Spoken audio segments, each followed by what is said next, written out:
마태복음 5장 7절 시작. 긍휼히 여기는 자는 복이 있나니 그들이 긍휼히 여김을 받을 것이며. 아멘. 하나님의 말씀입니다. 오늘 이 마태복음 5장 7절에서 보는 긍휼히 여긴다. 여러분, 긍휼히 여긴다는 것은 어떤 느낌이 와요? 뭔가 우월한 위치에 있거나 뭔가 많은 것을 가지고 있거나 뭔가 조금 나은 상태에 있는 사람이 그보다 못한 상태에 있는 사람들에게 베푸는 것, 그런 느낌이 들지요. 근데 오늘 산상수훈에서 말하는 긍휼히 여긴다는 것은 어떤 사람이 좀 더 낮거나 우월한 차원에서 열등한 자에 대한 동정심, 이런 것 등을 말하는 것이 아닙니다. 그래서 긍휼히 여긴다는 것은 상대방의 처한 입장을 제대로 인식한 데서 출발하는 마음입니다. 그리고 또한 자기가 어떤 위치에 있는지를 아는 것으로부터 출발하는 상태입니다. 예를 들면 마태복음 9장 35절에 가면 예수님의 사역의 동기를 이런 식으로 설명을 하고 있습니다. 예수께서 모든 도시와 마을에 두루다니사 그들이 회당에서 가르치시며 그들의 회당에서 가르치시며 천국 복음을 전파하시며 모든 병과 모든 악한 것을 고치시니라. 무리를 보시고 불쌍히 여기시니 이는 그들이 목자 없는 양과 같이 고생하여 기진함이라. 예수님께서 왜 오셨는지, 우리를 왜 십자가를 지셨는지, 왜 그분이 오셔서 이 병을 고치시고 기적을 일으키시느냐, 그 대상인 우리들의 처지가, 상태가 스스로 자신의 존재와 상태를 해결할 방법이 없고 우리의 처지를 개선할 능력이 없고 그 원인을 만들어낼 수 없는 존재들인 것을 아시고 불쌍히 여기셔서 주님께서 이렇게 오셔서 사역을 하신다. 이런 식으로 기록이 되고 있습니다. 이것을 긍휼히 여긴다. 이렇게 말하는 것입니다. 우리가 처한 입장, 상대가 처한 입장, 하나님 앞에 범죄한 인류가 처한 입장에 대하여 동정심을 가지시는 것인데, 이 동정심을 가지시는 것이 그렇다고 해서 예수 그리스도의 우월성을 증명하기 위해 가지시는 것은 아닙니다. 우리가 처한 처지, 절망의 상태에 대한 깊은 동정심이고 자비한 마음을 가지십니다. 그렇게 함으로써 예수님이 상대적으로 얼마나 우월한 자리에 있는가를 증명하시고자 하는 것은 아니라는 겁니다. 그리고 이 긍휼을 베푸심으로써 우리가 사실은 잘못해서 우리 스스로 인류가 잘못 선택하여 이 처지를 초래한 것입니다만, 지금 우리에게 필요한 것은 너 왜 그랬냐? 책임을 묻는 것이 아니라 긍휼이 필요하다는 것을 주님께서 아시는 것입니다. 마태복음 9장 조금 앞으로 오시면 10절에 이런 사건이 하나 기록되어 있습니다. 마태복음 9장 9절부터 예수께서 그곳을 떠나 지나가시다가 마테라 하는 사람이 세관에 앉아 있는 것을 보시고 이르시되 나를 따르라 하시니 일어나 따르니라. 예수께서 마태의 집에서 앉아 음식을 잡수실 때에 많은 세리와 죄인들이 와서 예수와 그의 제자들과 함께 앉았더니 바리새인들이 보고 그의 제자들에게 이르되 어찌하여 너희 선생은 세리와 죄인들과 함께 잡수시느냐. 예수께서 들으시고 이르시되 건강한 자에게는 의사가 쓸데없고 병든 자에게라야 쓸데있느니라. 너희는 가서 내가 긍휼을 원하고 제사를 원하지 아니하노라 하신 뜻이 무엇인지 배우라. 나는 의인을 부르러 온 것이 아니요 죄인을 부르러 왔노라 하시니라.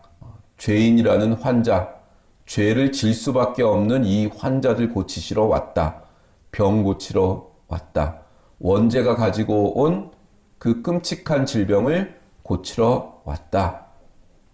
죄를 샅샅이 발견해내 고발하고 형벌 내리는 검사가 아니고 재판관이 아니고, 물론 주님이 재림하실 땐 심판자로 오십니다. 그러나 지금은 죄를 저지른 자에게 찾아온 검사가 아니고 심판관이 아닙니다. 그러니까 우리는 예수님이 오실 때까지는 심판자의 자리에 있으면 안 됩니다. 우리가 심판자의 위치에 있을 수는 없습니다. 그것이 아무리 끔찍한 살인자라 하더라도, 그리고 요즘은 교회도 두 파로 갈라져 있는데, 아무리 그가 범죄자라 하더라도 그의 잘못을 정죄하고 지적할 수는 있습니다. 그러나 그의 처한 운명을 우리가 정하는 심판자의 위치까지 가서는 안 됩니다. 죄가 퍼지지 않도록 하는 책무가 있기 때문에 지적도 할 수 있고 유의도 할 수 있고 죄를 끊어낼 수도 있고 분리시킬 수도 있습니다. 그러나 최종 심판자의 자리, 정죄에서 끝나서는 안 됩니다. 그도 돌이킬 수 있다라는 가능성을 어쨌거나 우리는 끝까지, 예수님이 오실 때까지는 이 자리, 이 위치, 이 태도를 견지하고 있어야 됩니다. 그게 성경이 가르치는 바입니다. 주님께서 우리에게 찾아오신 것은 이 죄인들과 함께 자리한 예수 그리스도를 반대하는 바리새인들을 향하여 너희가 심판하거나 누구를 고소할 입장에 있지 않다라고 답변을 하고 계신 겁니다. 그래서 지금 오늘 본문 7절 긍휼히 여기는 자는 복이 있나니 그들이 긍휼히 여김을 받을 것이미요 라는 것은 자칫 잘못하면 또 이런 오해가 있을 수 있죠. 긍휼히 여겨야 긍휼히 여김을 받는다 하는 식으로 조건절로 이걸 또 이해할 수가 있습니다.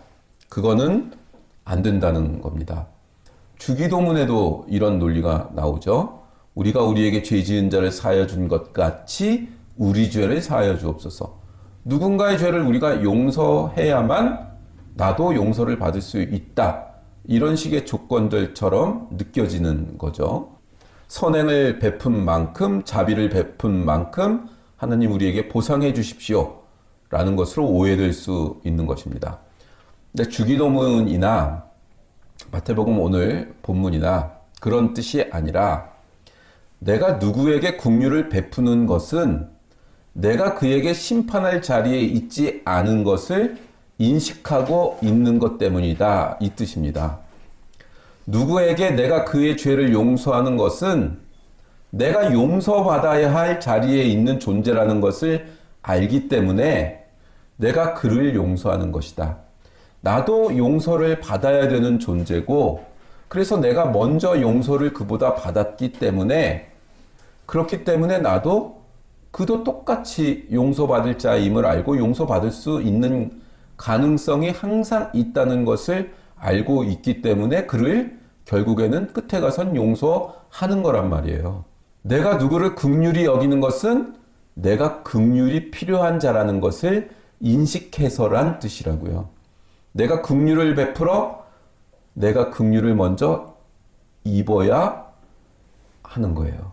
그래서 내가 저자에게 긍휼을 베푸는 것은 내 존재를 내가 알기 때문이지, 내가 그에게 뭔가 줄 게 있고 내가 우월한 위치에 있기 때문이 아니라는 겁니다. 그런데 바로 이 긍휼을 베푸는 것이 우리 구원을 얻은 하나님의 백성된 자의 아주 중요한 상태라, 그러니까 이 위치에 있는 거죠. 산상수훈에 심령이 가난한 자, 애통하는 자, 온유한 자, 의에 줄이고 목마른 자, 그리고 다섯 번째 긍휼히 여기는 자. 이 순서도 잘 보셔야 돼요. 이 순서도. 긍휼을 베푸는 것은 이 앞전에 있는 단계들을 우리가 지나쳐 오면서 넘어가는 거예요. 긍휼을 지금 예수님이 말씀하시는 단계에서 긍휼을 베푸는 것은 만만한 일이 아닙니다. 여러분, 우리가 순간적으로 심령이 가난해질 수 있어요. 하나님을 경험할 수 있으니까. 그가 구원을 받았다도 아니고 예배 중에 성가대가 찬양하는 중에 하나님의 임재가 그 공간에 막 강렬하게 임재하면 하나님을 믿지 않다가도 구원 얻지 않은 자라 하더라도 그 엄청난 임재에 눌려 눈물을 흘리고 합니다.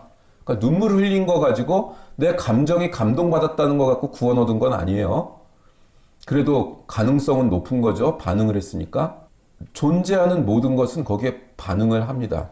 그리고 성도는 그 심령이 가난한 상태를 경험하고 통과해요. 그리고 자기 죄를 깨닫게 됩니다. 성령님의 임재를 통해서 할 수 없는 감동과 아니 이건 뭐지? 내 안에 있는 게 아닌데? 라는 경험이 있고 그리고 그 성령님이 밀고 오시면서 내 죄악을 깨닫게 되면서 애통하는 자의 위치에 가요. 그러니 힘이 쭉 빠지고 애통했으니 얼마나 힘이 빠져요?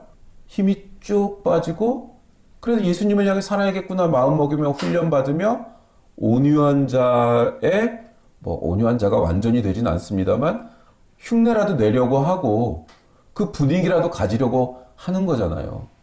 여기까지는 와요. 근데 이 긍휼을 지금 예수님이 말씀하고 계신 이 긍휼로 베푸는 것까지는 또 이게 다른 문제란 말이에요. 이 앞에까지는 경험하며 자기를 치장할 수도 있어요. 그런 모습으로. 애통하고 눈물 흘리고 온유한 분위기를 내려고 하고 여기까지는 가요. 갈 수도 있어요. 그리고 긍휼을 베푸는 척 할 수도 있죠. 사람들은 이거 한국적 표현이니까 하는 건데 이게 성경적 표현은 아닌데 사람들은 귀신같이 알아요. 그가 긍휼을 베푸는 것이 어디에서부터 나오는 건지 자기의 의로부터 나오는 건지 정말 그 존재에서부터 나오는 건지 자기 존재를 확인한 데서부터 나오는 긍휼인지 그거 알아요. 사람들이. 그래서 동정은 싫어해요. 아무리 배고픈 거지라 하더라도 동정은 또 싫은 거예요. 내가 구걸하지 않았는데 주면 싫은 거라고. 구걸은 자기 직업일 수 있으니까. 그래서 라마단 기간에 중동에 가면요. 라마단 기간에 그 며칠 동안 한 거지들이 있대요. 왜냐면 라마단을 할 때 그 사람들이 이 착한 일, 선행을 하려고 한대요. 그래서 라마단 기간에 그 메카 이런 데 근처에서 거지들이 즐비한 거예요. 그러면 그 기간 동안에만도 막 억 단위로 번대요. 거지들이. 억 단위로. 그러니까 그것만 전문으로 해서 그 기간에만 와서 거지 활동을 하고 가는 사람들도 있다고 할 정도예요. 그거는 선행, 종교적인 행위. 지금 예수님이 말씀하시는 거는 자기 존재를 십자가 앞에서 자각하고 그 상태를 어느 정도 지나가면서 깊이 있게 예수님을 만나고 자기 존재를 확인한 자가 하는 그 긍휼이라는 거예요. 이 긍휼은. 근데 그 상태까지 가란 말이에요. 그게 하나님의 백성 된 자의 중요한 상태래요. 긍휼 베푸는 게 뭐가 어려울까 이렇게 쉽게 생각이 들잖아요. 근데 동기와 자기 자신의 상태를 확인한 사람은 이게 어떤 단계인지를 아는 거예요. 이게 내가 착각하고 있었구나. 내가 눈물 좀 흘렸고 애통 좀 했고 통성기도 할 때 눈물을 흘리면 바락바락 소리 지르고 기도 좀 했고 그러니까 내가 된 줄 알았는데 이게 아니구나. 나는 순식간에 이 긍휼을 입어야 되는 자의 그 존재적 자리에서부터 벗어나는구나. 그걸 인식한단 말이에요. 그런 영적인 예민함까지 온단 말이에요. 근데 우리가 보통은 여기까지 못 오고 그런 분위기를 내는 사람들로 치장을 해요. 자기의 죄가 아직까지도 얼마나 자기 자신을 사로잡고 있는지 인지를 못하고 그리고 자기가 살아가고 있는 일상이 실은 이 죄를 시스템적으로도 죄를 짓고 살도록 하고 있다는 것조차 자각을 못해요.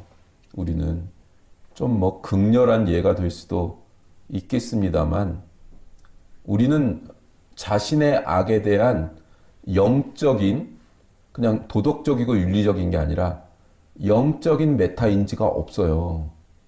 그만큼 무지해요. 우리는.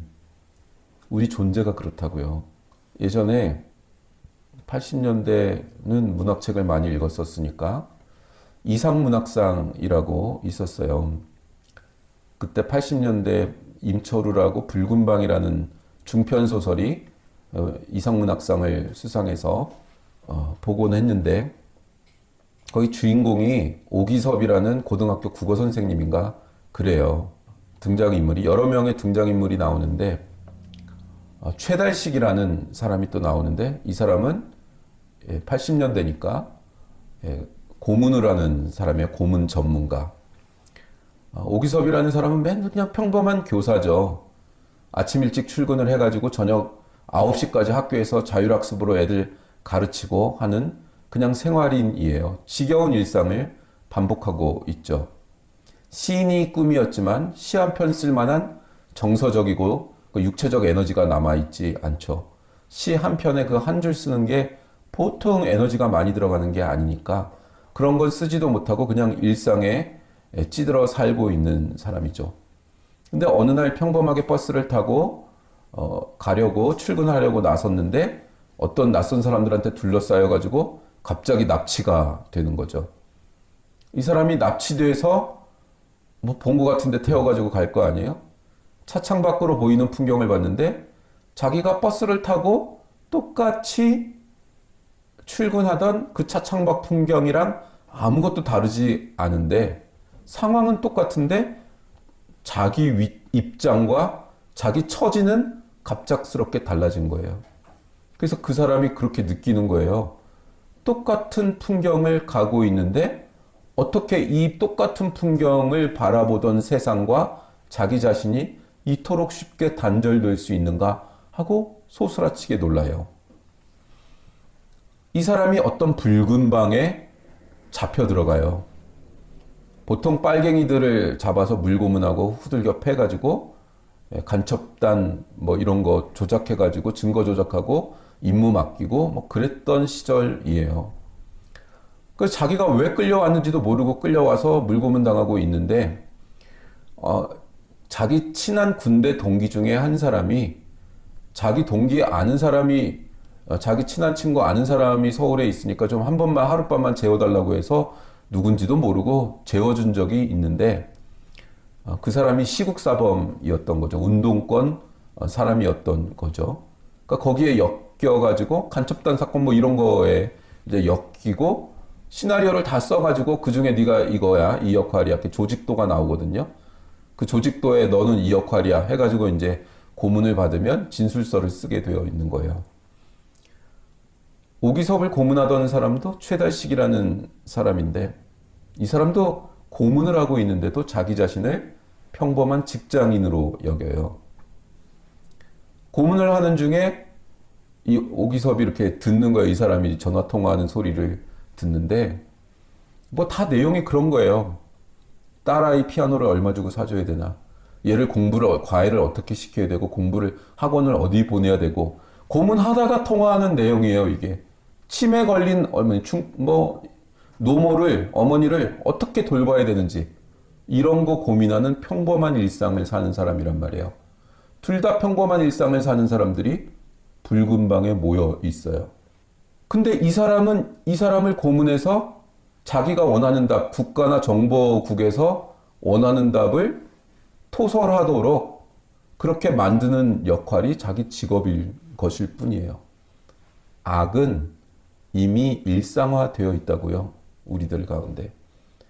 한쪽 편은 피해자 같고 한쪽 편은 가해자 같은데 이게 어떤 체계, 인간들이 살아가는 어떤 패러다임 위에서 둘 다 평범한 직장인일 뿐이라는 게 소설에서 드러나요.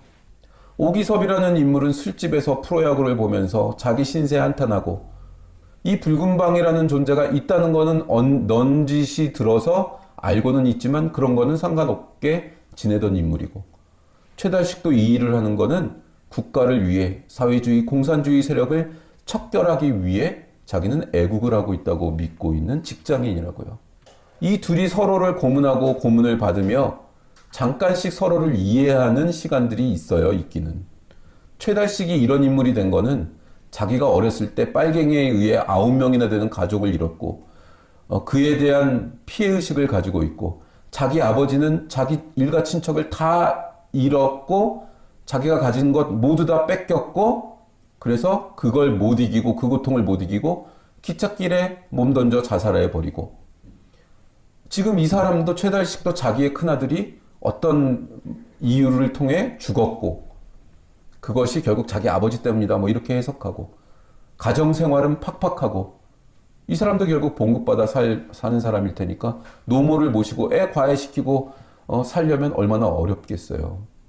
그러니 더욱 폭력적이 되는 거고 그 폭력적인 자기 자신을 이기려면 자기가 경험한 이 죽음의 저주 어떤 이유가 있어야지 자기가 이해되잖아요. 그래서 꼭 이유를 갖다 해석을 해요.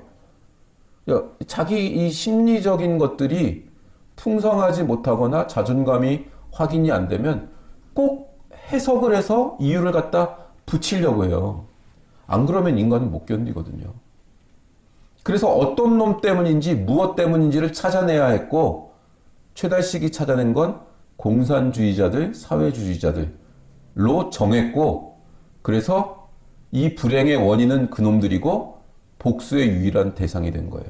이 사실을 고문받으며 오기섭이 막연하게나마 알게 돼서 고문받으면서도 약간의 연민 같은 걸 느껴요. 자기가 고문을 당하면서도.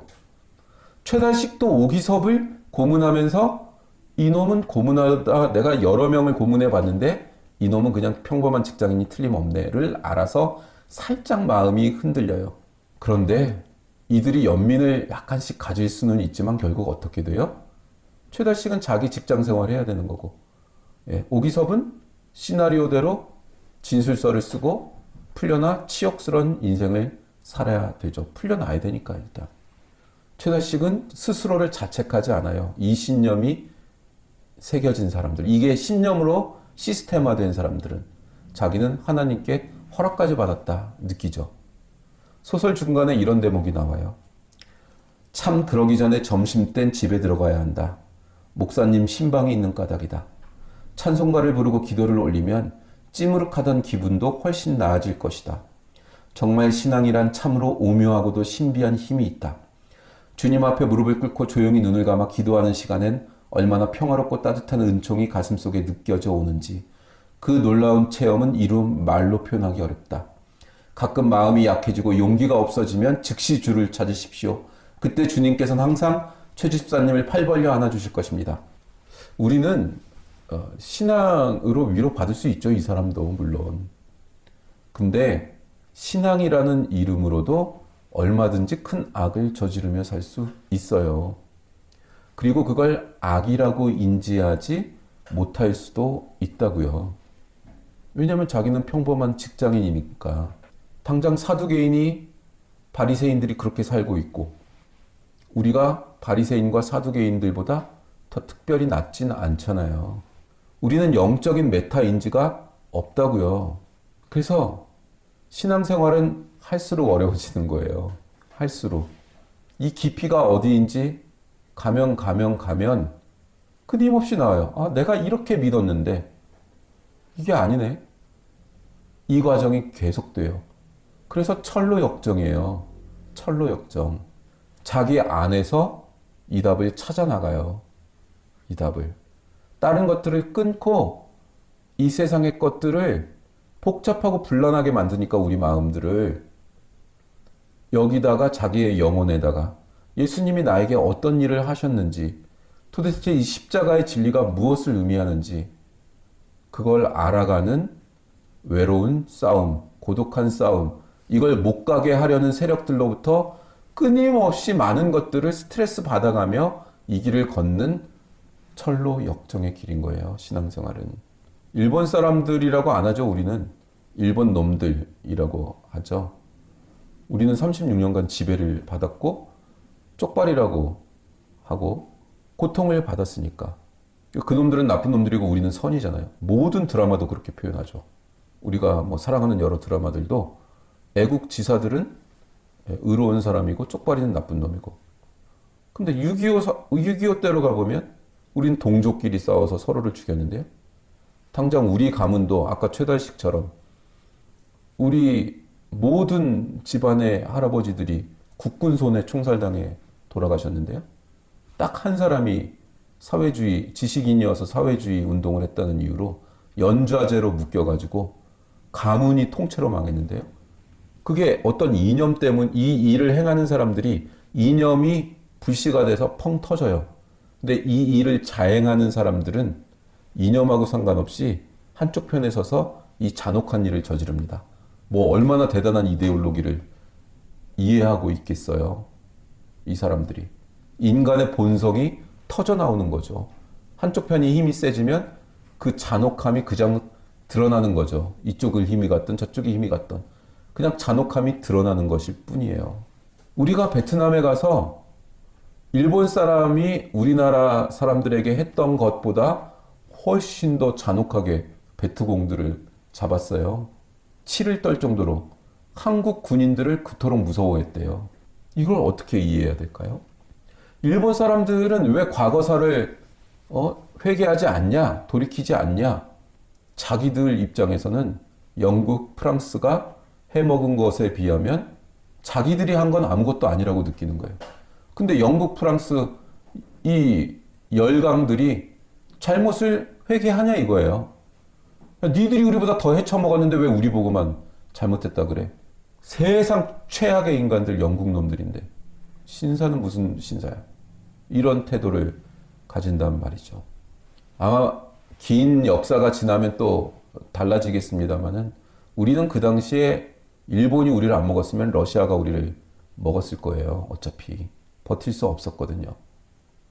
이놈이냐 그놈이냐 차이일 뿐이고 그렇다는 건 이게 존재적인 문제로 우리는 이 문제를 바라봐야지 어디는 선이고 어디는 악이다.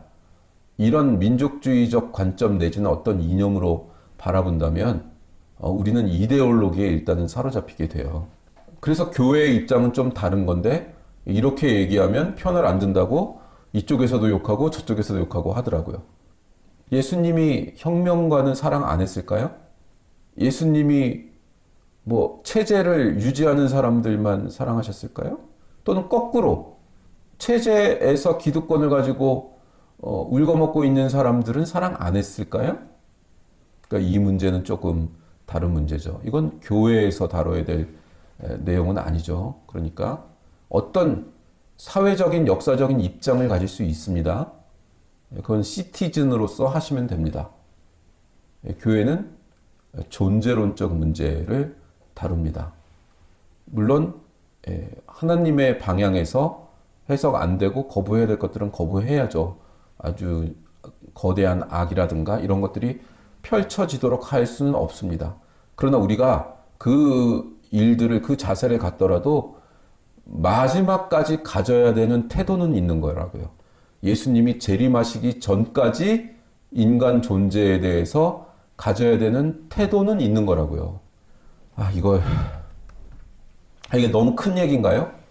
그러면은 개인사적으로 조금 우리의 일상에 근접해 오면 보통 우리가 이런 얘기 많이 들어요. 보통 어떤 어머니들은 딸 보고 이렇게 얘기를 하죠. 너 경상도 사람하고는 결혼하면 안 된다. 너 시집가지 마라. 자기가 경상도 사람이랑 평생 살아봤더니 안 되더라 이거예요. 어떤 엄마는 그러겠죠. 다시는 최 씨랑은 결혼하면 안 된다. 뭐 이러겠죠. 그죠? 이게 입장이잖아요. 자기가 산 사람은 짐승이 되는 거예요. 겪은 게 있으니까.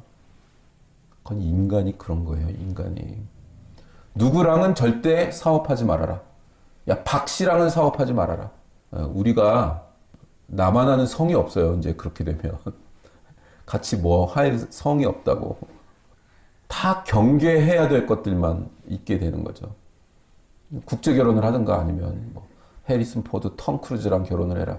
이러는 수밖에 없어. 이 경험이 쌓이다 보면. 우리는 끊임없이 사람하고는 좋은 것들이 있죠. 근데 좋은 건 10점, 50점 이렇게 플러스 점수를 줄 수 있는데 마이너스로 가기 시작하면 끝이 없죠. 마이너스는. 무한대까지 내려가니까요. 마이너스는. 그래서 실은 답이 없는 거예요. 그죠? 그냥 살아. 답이 없는 거야. 이게 보통 세상 사람들의 답이에요, 이게. 그죠?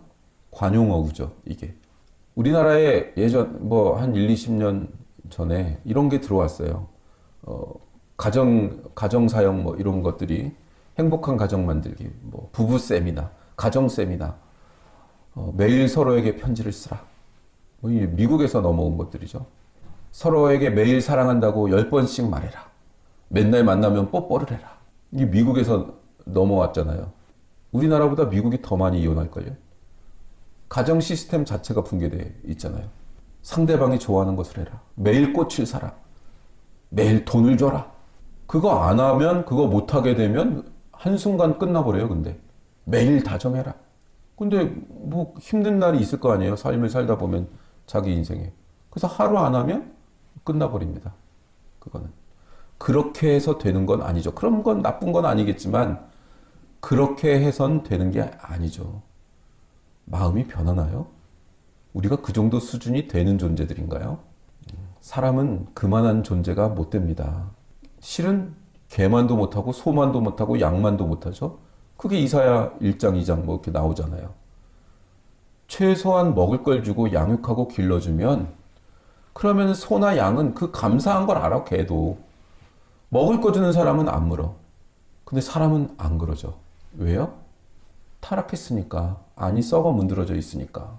아무리 잘 키우고 갖다 퍼주고 진짜 상황이 안 되는데도 모든 거 다 해주고 그렇게 키웠어. 자녀가 막 효도하고 그래요? 예, 짐승만도 못하다니까요. 인간은. 천사처럼 순결할 수도 있고요. 짐승만도 못할 수 있고요. 그게 우리 안에 세팅돼 있다고요. 그게 싸운다고요.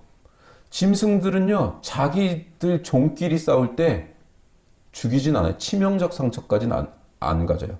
우두머리가 돼야 되니까 싸우더라도 죽이진 않는다니까요. 근데 인간은요, 죽여놓고 무덤에서 꺼내가지고 또 찢어 죽이죠. 부관참시한다고. 그 인간이라고요. 그런 상상을 할 수 있는 존재가 인간이라고요. 그 세팅 값이 인간 존재 안에 있다고요. 그건 특별한 악한 사람 같아요? 아니요. 최달식 같은 인물이라니까요. 우리도 그런다니까요. 우리 안에 그게 있다니까요. 그러니까 자기가 괜찮은 사람이라는 환상을 버려야 된다니까요. 그건 도덕, 교회 오빠 뭐 이런 개념들인 것일 뿐이에요. 성경이 가르치는 인간론이 아니라고요. 그런 인간론 속에서 사회를 이해하고 역사를 이해하고 세계를 이해하니까 피상적인 이해밖에 못하죠. 진짜 인간의 에너지들이 어떤 식으로 뻗쳐나오는지, 사회가 어떤 역동을 가지는지, 왜 이런 모양 꼴로 돌아가는지 그걸 이해를 못하죠. 성경적 세계관이 없으니까. 처절하리 많지 이걸 겪지 않아요. 예전에도 몇 번 말씀드렸지만 저쪽 교회에서, 그전 교회에서 열심히 싸울 때 여자 전도사님들이 어떻게 인간이 그래? 그러더라고요. 나는 그 말이 이해가 안 돼. 우리도 그러고 있는데. 인간은 원래 그런 거예요. 성경이 그렇게 가르치잖아요, 전도사님이. 아니, 전도사님이 그걸 이렇게 이해하면 어떡해요? 인간은 원래 그런 거예요. 근데 하나님이 원래 그런 이 틈바구니, 이 잔혹한 싸움에서 어떤 걸 원하시는지를 알아야지, 그걸 물어야죠. 영적인 리더들은 그걸 묻고 생각해야죠. 뭐 어째 원래 인간은 이런 건데. 그게 내 안에 있다. 이게 내 안에 있다. 요한복음 11장 32절에 가면 예수님이 인간의 위치를 이런 식으로 드러내십니다. 마리아가 예수 계신 곳에 가서 배웠고 그 발 앞에 엎드려 이르되 주께서 여기 계셨더라면 내 오라버지 버니가 죽지 아니하였겠나이다 하더라. 예수께서 그가 우는 것과 또 함께 온 유대인들이 우는 것을 보시고 심령의 비통이 여기시고 불쌍히 여기사 이르시되 그를 어디 두었느냐 이르되 주여 와서 보옵소서 하니 예수께서 눈물을 흘리시더라. 인간은 죄와 사망의 영향 아래 있는 거라고요. 고칠 방법이 없는 자리에 있는 거예요, 인간은. 인간이 처한 입장이 무엇인지 예수님께서 오셔서 통분히 여기고 민망히 여기시고 우셔야만 되는 정도의 상태에 있는 게 인간이라고요. 물론 이걸 고치시기 위해 예수님이 오셨죠. 근데 인간은 애들이 나가서 뭐 흙탕물에 뛰놀고 들어오고 옷 찢어지고 옷 잃어버리고 이 정도의 문제가 아니에요. 하는 짓을 용서할 수가 없는, 죽여버리고 싶은, 그냥 쥐, 모기, 뭐 우리 아까 찬송도 했지만은 이 벌레 같은 날 위해란 말이에요. 더럽고 악하고 부패했단 말이에요. 이걸 자신을 포함하여 이해해야 되는 거예요. 그러니까 손가락질 할 수는 없는 거예요. 그 사람이 저지른 죄가 내 안에 있는 거예요. 우리는 신앙이라는 이름으로 의롭기도 하고 경건하기도 하고 겸손하기도 합니다.